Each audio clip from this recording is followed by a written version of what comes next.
All right, I think we'll get started. As always, this webinar is being recorded. So if you do miss anything or if you come in late, don't worry. We'll have this on our YouTube channel, and we'll also send out a link to the webinar if you want to review any pieces of the talk that we go over today. So today, the topic is going to be the new generation of L2s. So we're going to dive into the different types of layer 2s that have either just launched within the last year or are going to be launching probably in the next coming year, and how they differ a bit from the previous cycle of layer 2s that launched at the tail end of the last bull market. How the differences in these different layer 2s are, and what it can mean for Ethereum down the road. As always, a little update about things happening at ITB. So just recently, we launched new perspectives on crypto dominance. So this chart, this dashboard is tracking things like the dominance of market share of Bitcoin and ETH against other altcoins. But we also dive into other topics like looking at the most dominant transactions, the most dominant tokens for transaction share or volume, to get a different perspective on which tokens maybe are taking up a lot of space in some of these other metrics, where even though their market share isn't, their market cap isn't comparable to Bitcoin, let's say.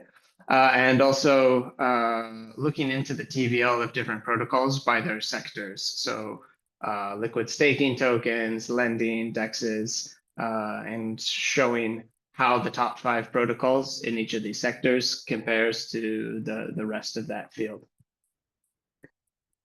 And also, just this week, we launched a new risk radar dashboard. Again, the risk radar is a product that focuses specifically on protocols, and it's free to use. So all of the dashboards in the risk radar are available for anyone to use and browse, which is quite nice. And this one is for Silo. Silo is a lending protocol that works on specialized vaults where you can borrow between one token and usually between that token and ETH and a stablecoin, mainly USDC. So this is a very interesting dashboard that can really help if you're trying to understand better Silo and some of the mechanics around it, since it's a little different from other more well-known lending protocols like Aave or Compound. Now we'll jump into it. So the first thing that we're going to dive into are L2 cycles. There's only really been 2 L2 cycles. So the one that we're currently in, where we're seeing a lot of L2s launching, and the previous cycle, mainly pioneered by Arbitrum and Optimism, but there are some other layer 2s that were during this same period of time. For example, Base, that kind of launched right at the very tail end of what I would consider the first layer 2 cycle. But you also had things like ZK-Sync and StarkNet as well in this grouping. But we'll focus on the optimistic rollup L2s at the beginning here. So this previous cycle had 4 main focus points as I see it. So viability, which is really like, will L2s work? This was a question that was happening a couple of years ago. People weren't sure if anyone would use them, if people would feel secure on using these. So the viability was a big question that seems trivial now, but was one of the big challenges at the beginning.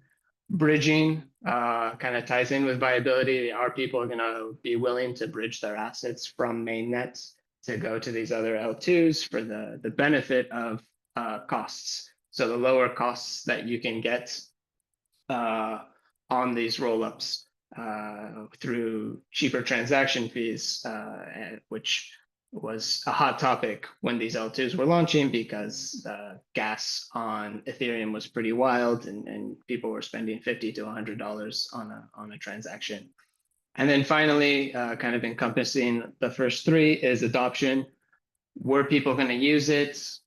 Was the use going to be sustained after any sort of incentives kind of dwindled?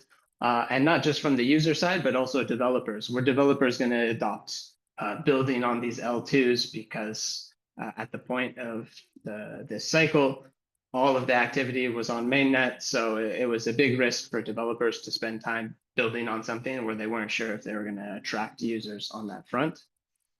So this is a chart from our perspectives that is quite telling on really the viability and the costs aspects of L2s, looking at the average transaction fees. So for the blue line being Ethereum, and then the pink, orange, and yellow lines being Arbitrum, Base, and Optimism, you can see there's a huge difference in the cost of these different transactions on the L2s compared to mainnet, and it's only been growing with a lot of these L2s starting to have sub-cent transaction costs.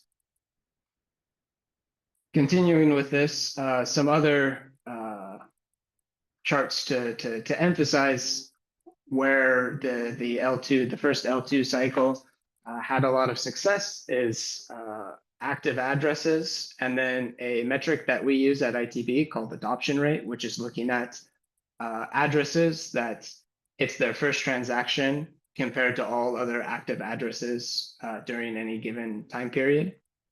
So this was highlighting again the viability of L2s, but also the adoption. Are people going to be using these? And we can see from these charts that the short answer is yes. For active addresses, we can see that almost all of the L2s have surpassed Ethereum for active address count on any day. And the adoption rate as well. We can see that a lot of new people, or new addresses at least, are joining pretty consistently over the last year, these different L2s compared to Ethereum that has stayed pretty stable on the adoption rate that it has had. And then finally, a chart that highlights the success of bridging and adoption again is large holders ETH net flows to these different L2s. So what this is looking at is the total amount of ETH that is being held by the whales on these different blockchains over time. And as we can see, these are net flows. So there is the chance that some of these bar charts would be going negative, but that's not the case. These large holders are consistently accumulating ETH on these L2s. And as you can see from this chart, Base has been really the success story of this, with a lot of new ETH coming on onto its blockchain. Moving to the current cycle, I would say that there's this set of focuses for these new L2s that are being launched. So scaling is one of the main ones, where they're looking to expand on the transactions per second that are possible from the previous blockchains. So there are a lot of different ways, and we'll talk about it later on, of how different L2s are trying to accomplish this. Niche product market fit. So in this current L2 cycle, we're starting to see a lot of L2s that are focused specifically on one category or sector of DeFi. So maybe this is an L2 that is just going to be for trading. Maybe it's for derivatives or options and many other things. But looking at being the go-to place for just one piece of the DeFi puzzle. And then vertical integrations for projects. So we'll talk about this a bit more in detail later on, but like Base, essentially different companies or protocols are interested in retaining and capturing the liquidity and the users within their own ecosystem. So Base is the best example that Coinbase, the centralized exchange, launched this blockchain and has made it very easy for people to move between the centralized exchange and the blockchain, which is their kind of DeFi component, which has been very successful and is looking to be copied moving forward. Modularity. Now, this is kind of like a side piece of the L2 narrative, but I like to call it the plug and play narrative, where you see stuff from EigenLayer and from other different protocols launching, where they're providing different services to build a blockchain. So they might not, instead of having a blockchain built from scratch, like Arbitrum or Optimism, you can mix and match these different services to build your own blockchain the way that you see it. A lot of the niche blockchains that are trying to find a specific product market fit are using these different modular components to build their blockchain, which is making it almost as easy to build a blockchain as launching a stable coin. And then where the first cycle was adoption, this cycle is looking at mass adoption. So scaling and providing the products that people want to bring, not just users from Ethereum, but millions of users that haven't been using blockchains in the past.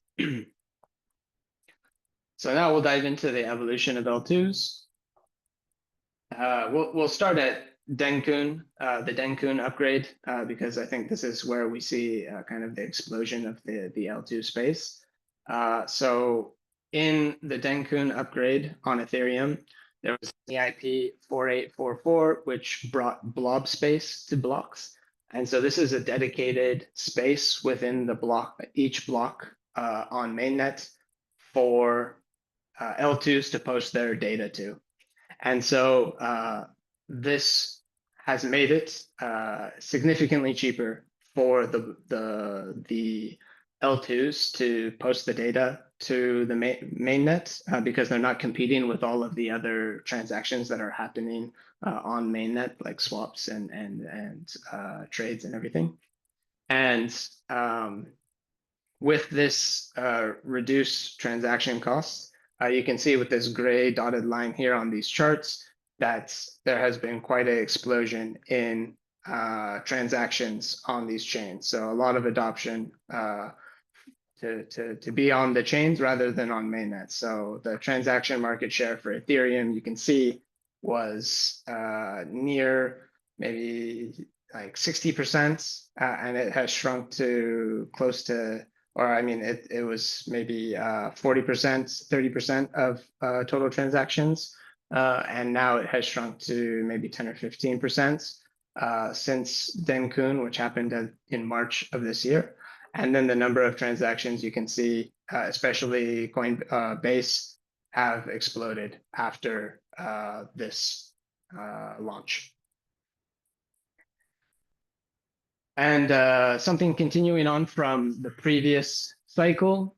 So a lot of these first cycle layer 2s have pivoted from being maybe just the main blockchain that people would use that's sitting on top of mainnet, to using their tech stack that they spent a lot of time building and converting it into a stack as a service model. So other people who want to build a blockchain, they can kind of fork the tech stack and use that to build their own blockchain with some different customizations on it. And so this has kind of been the main cash revenue for these blockchains that maybe have stopped to have incentives, so their blockchains are starting to dwindle in TVL. But if they have other blockchains building using their tech stack, they can get fees from them. So the big success story on this front has been the OP stack, where Optimism, you can see this dark blue line here, has been pretty stagnant on its TVL. Different blockchains building using the OP stack has exploded this year. So mainly this is Base, but there are other blockchains that are building on the OP stack as well. And this will only be growing. And so Optimism is gaining a bunch of fees from these different blockchains building on it. And so this has become kind of the main service that these original layer twos are starting to now offer moving forward. And then coming to, again, vertical integrations and niche L2s. So as I highlighted, blockchains being built by protocols to capture and retain liquidity in their ecosystem. And then the niche L2s kind of fall into the app chain category, where it's an application that has built its own blockchain to be able to make the modifications and the parameterizations of the blockchain as they see fit to have the most success. So probably the best known app chain as of right now is DYDX. But there are other app chains and these niche L2s that have been launching recently, and we'll expect to see more moving forward, especially with the vertical integrations, because everybody wants to be the next Base. It has just recently passed Arbitrum for the most TVL across layer twos. So this has happened in just over a year. And different companies and protocols are taking notice of this. So Uniswap has just launched or announced its own L2. Sony, so outside of DeFi and crypto, totally has also announced an L2, both built on the OP stack. So another points to Optimism's tech stack. And then Aave has hinted at it that there might be a blockchain of their own. This isn't confirmed, but I think it's probably inevitable that they will launch their own blockchain as a liquidity layer for their lending markets. We'll see how that moves forward. Something else that has been evolving across these newer L2s of this current cycle is playing around with different smart contract languages and virtual machines. So Ethereum virtual machine, the EVM, is the main virtual machine that everybody knows, and it's kind of the infrastructure of the blockchain that Ethereum runs on. And then we're seeing now with these new layer twos, they are experimenting with new designs and infrastructure to either increase efficiencies, have higher throughput and transactions per second, either more security or compatibility with mainnets, and being able to have interoperability between different L2s and mainnets. So we're starting to see other new languages be built. So I think Fuel Network has created their own language called Sway. Some other blockchains are looking to use Move and Go, which have different properties from Solidity, which can be useful.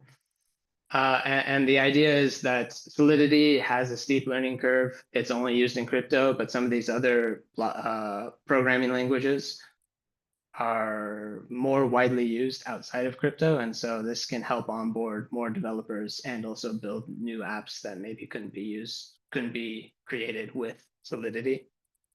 And then these new virtual machines that I was talking about, I think the biggest example is Eclipse, that should be launching pretty soon. So it's using the Solana virtual machine, but it's going to be compatible with Ethereum. So essentially apps from Solana could build on Eclipse, but also apps from mainnet could, Ethereum mainnet could build on Eclipse. So finding a sweet spot between these kind of competing blockchains could unlock a lot of potential. And then some other trends that are worth watching are ZK proofs. Excuse me, ZK proofs and their implications on scalability. So Scroll, ZK Sync, these are ZK EVMs. And what they do is that the ZK proofs are cryptographic proof that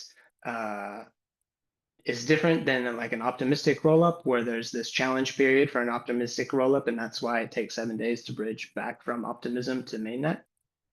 The ZK proofs are able to prove this without having that challenge period. So you can bridge back to mainnet if you want, or between different blockchains without waiting the 7 days. So this is going to help a lot with liquidity friction between these blockchains. Also, it can help scale as these ZK proofs become cheaper. They'll be able to take on more data and help these blockchains scale. Somewhat in that same vein is the idea of what's called based L2s. So these are using Ethereum validators for sequencing. So instead of Arbitrum and Optimism that have their own sequencer to order the transactions and then post that information to the blobs on mainnet, the based L2s would be using the validators on Ethereum. And so when they post a transaction, it's being posted directly to the blocks on mainnet. This has a lot of very interesting implications on synchronous timing that we'll get into a little later. And so this could also help with expanding and scaling Ethereum without overloading the Ethereum space entirely. And then high transaction per second L2s. So the one that's probably most known at the moment is called Mega ETH. And so what they're looking to do is really bulk up the sequencer that they're using to be able to process transactions faster and also allow for like parallel executions. And so this is to move transactions per second to be, in the tens or the hundreds to be potentially 100,000. So this could unlock a lot of applications that aren't able to be built on Ethereum right now.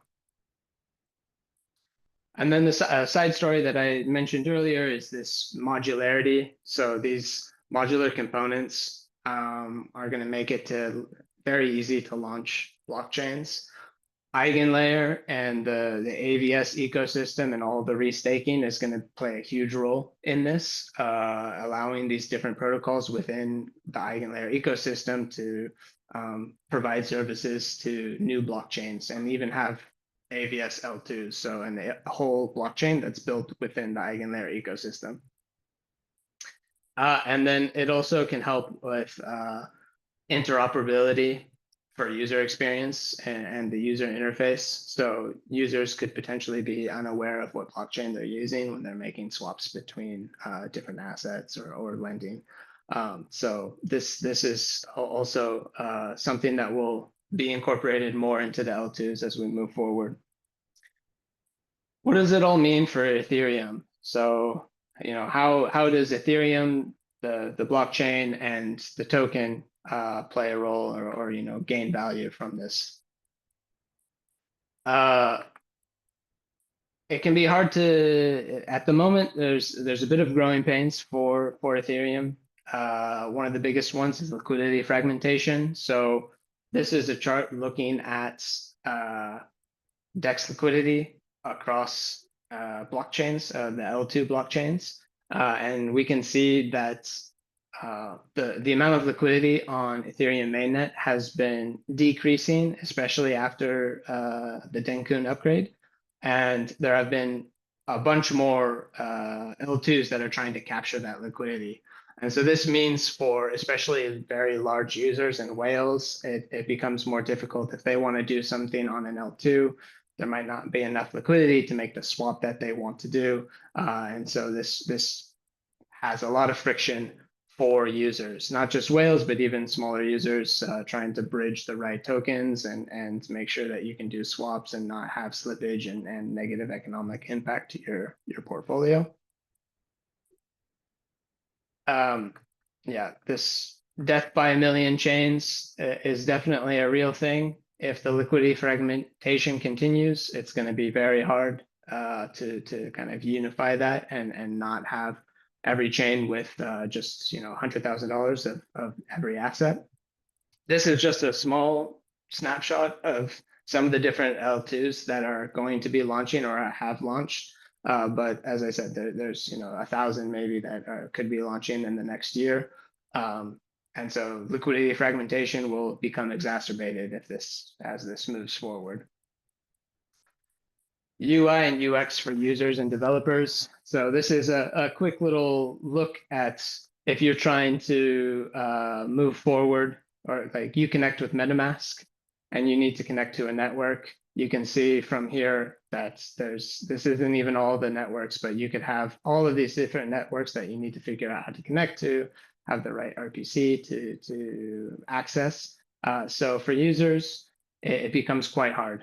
Bridging assets is a big issue, and connecting to new chains. Figuring out the protocols to use, make sure there aren't scams, check for rugs and everything. And then also managing strategies across chains. This can become very complicated. It's something that we work with a lot at ITB. It's tricky if you have a lending protocol on one side and then you're doing some farming on another, making sure that you don't liquidate yourself there. But then also for developers, adapting code to new languages or paying for data needs, and even making the native protocol token multi-chain. These all are a lot of work, and developers need to see the light at the end of the tunnel to make that leap to build on a new chain each time. So this is an issue that needs to be resolved. And how does ETH the token stand to benefits? It depends on the success of L2s, in my opinion. First, too successful, there's the risk that some L2 might just convert into their own L1 and take away a lot of the liquidity that was on Ethereum. But if there's no demand and there's no competition for these blob spaces, then less ETH is burned. So as you can see from this ultrasound money chart on the ETH supply, so since the merge, the ETH supply has mainly been negative, but this inflection point here is when Denkun happened. And you can see that we've been getting close to almost a positive supply since. So negative supply means that more value is retained for people who own ETH at the moment. And again, emphasize the point that interoperability needs to greatly increase to reduce this fragmentation friction. What is ETH's path forward to capture this value? So this is mainly my opinion here on some of the things that need to be done to have this work. But I think the number one thing is addressing liquidity fragmentation. This can become a big issue, especially for larger asset holders. They just won't move around, or they'll move to something like a unified chain like Solana, where they know all the liquidity is one place. This is a big risk. This is being improved by intents. So account abstraction is probably what people have heard it as, but essentially you can kind of post a request that you want something to happen, and different solvers in the backgrounds find the best paths, and they might be bridging from different chains, so they can make that cross-chain liquidity kind of become unified in the background. Shared sequencing, this also can help with liquidity fragmentation, because this is when more than two L2s use the same sequencing set. This is similar to the based rollups that we talked about. And what this allows is for cross-chain atomic transactions. So you could do a swap with liquidity on mainnet, all in one transaction, even though you're based on an L2. ZK proofs, as I said, helping with money moving between blockchains, which can be very helpful. Embrace L2s. So the L2 ecosystem, it's here. It's not going to go anywhere. So embrace these L2s and try and push forward to get the blob demand increasing. So as we can see here in this image, this is the demand for blob space. This green line is when fees basically start being charged for blob space. So as soon as we pass that, you'll start to see more ETH being burned because these L2s are competing for the blob space that exists. And then some other items like value adds on MEV capture, which Unichain is trying to solve some of that, and pre-confirmations, which is a new type of product that we have talked about in the past that allows people to pay up front to kind of guarantee a block space in the future. These things can also add value to ETH. And then also finally, establishing the supply issuance standard. So there's been a lot of talk about, is there too much inflation? Is there too little inflation? Or for staking ETH? Solidifying that so people know what to expect moving forward. In conclusion, next year and in the next year, especially in 2025, we're going to see a ton of L2s launch. So it'll be a lot to handle, but there will be some interesting things moving forward. The success of these L2s and driving positive user experience and developer experience is going to be part of the reason that Ethereum has success. And the infrastructure will open up in a lot of new opportunities. So something that maybe we don't know will generate a lot of fees could happen in the future based on the different experiments on smart contract languages and virtual machines. And key is reducing the friction on fragmentation of liquidity because this will be critical for success. The next webinar is going to be on bridges. So it ties in a bit to what we've been talking about, how bridges fit into moving between these different chains. I'll be presenting that November 20th. So please join if you found this webinar interesting. And thank you very much. If anyone has questions, I can stick around for a couple minutes to answer anything that anyone has. Can we post the slide deck? This is something we'll post a recording of the video. This is something that I'll have to run by the marketer, our head of marketing. Okay, it looks like we already got that answered. All right, are there any other questions?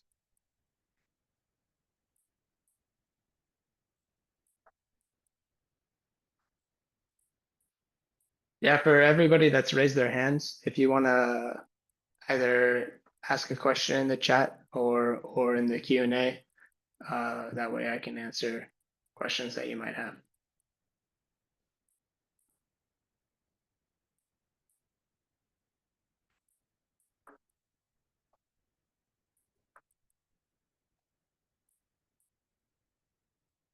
Or maybe those were just people waving goodbye.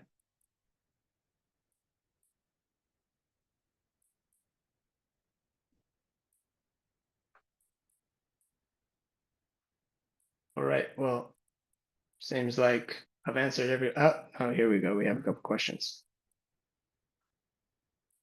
Have a nice day, Michael. Thank you for attending, Igor. All right, let me take a look here. What are the main L2s in use today? Are there any big ones to be aware of now coming up?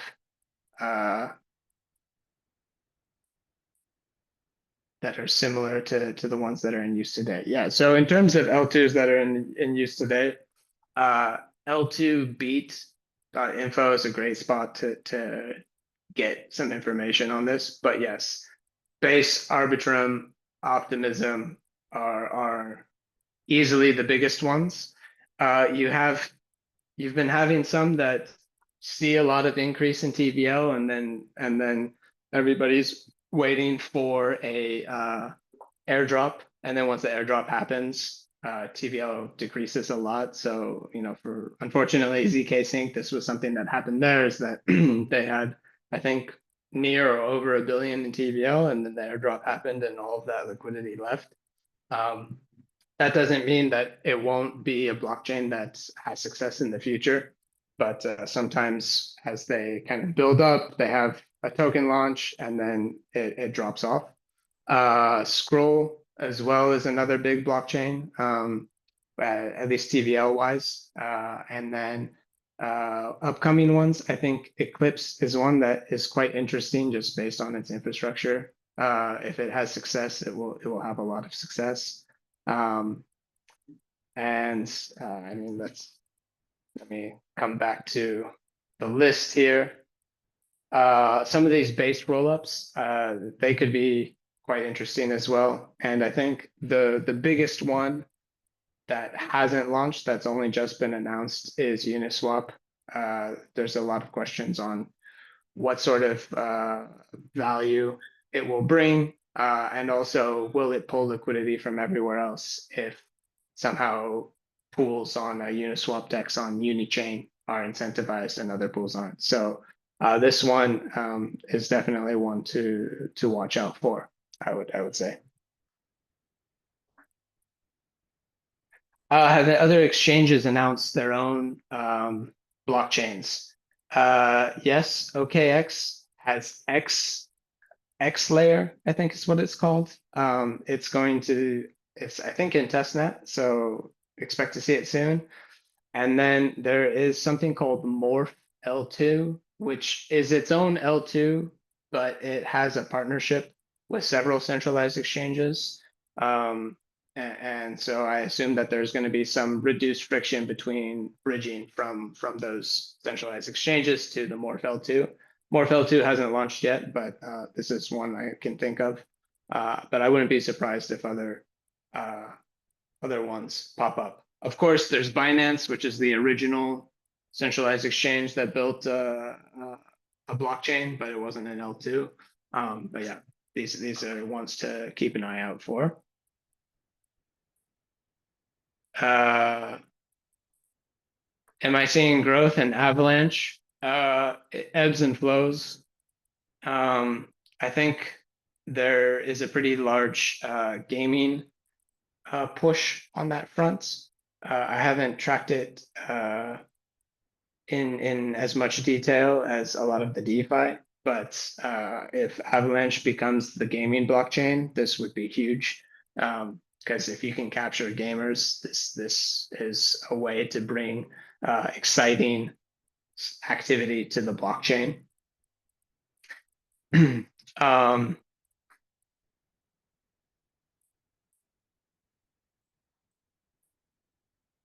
Polkadot 2.0, yeah, I'm not sure.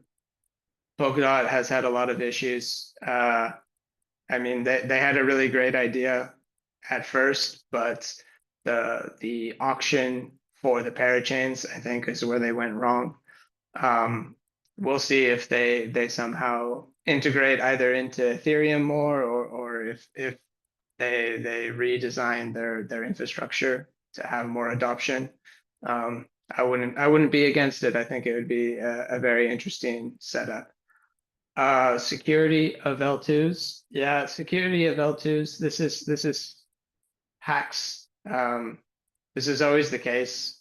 I mean, I think for some of the blockchains, the L2 blockchains that are built from the ground up, they probably are going to have quite a lot. I don't want to upset people in any direction for building that are building protocols, but the ground up blockchains, I think, are more likely to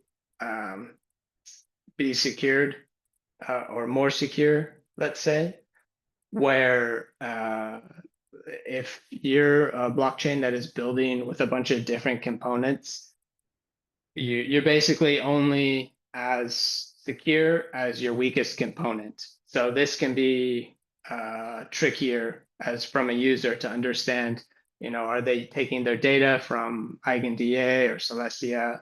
Are they using these sequencers from this project? Are they, having some sort of framework from a different protocol? This hasn't been tested enough to see how secure it is, but this is something that you want to be aware of, especially with bridging. What sort of bridge is being used to bring your assets from mainnet or another L2 to the one that you're using. This is something that I always recommend anyone to check out, because this can be the fastest, or this is usually the weak point of these different protocols. Which ETH2 is better for GameFi? That is a good question. I haven't seen anything that's interesting yet. I know Arbitrum has launched a huge grant for gaming to be built on it. Immutable X is one of the older, maybe lesser known blockchain L2s that has been designed mainly for gaming, and they have some successful games. But yeah, that's about as far as I can think off the top of my head. Avalanche seems to be, it's not an L2, but Avalanche seems to be kind of one of the bigger GameFi hubs as of right now.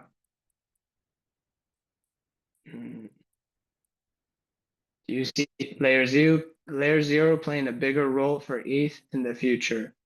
Well, you'll have to tune into the next webinar because we'll probably talk about that. The quick item I'll bring up, and this is my opinion, is that a lot of these blockchains, these third-party blockchains, are going to have to work hard to find their product market fit. Layer Zero, I think, has a chance. It's been quite successful. But as shared sequencing and some of these different new integrations with blockchains pop up, you're going to start to see people using maybe like the base bridge built by the L2 rather than these third parties. For example, Optimism has recently launched ZK proofs for bridging from Optimism chains back to mainnet. So instead of waiting the 7 days, you can now wait a couple hours. And I think a lot of, at least big liquidity, will prefer to use this bridging on the bridge that is just focused on that one chain rather than trying to be faster on these other bridges. But Layer Zero is one of the big players. I could see them adapting well to the upcoming space. Let's see. I think that's it. No more questions. All right. Well, thank you guys for tuning in, and thanks for all the great questions. We'll see you in the next one. Take care.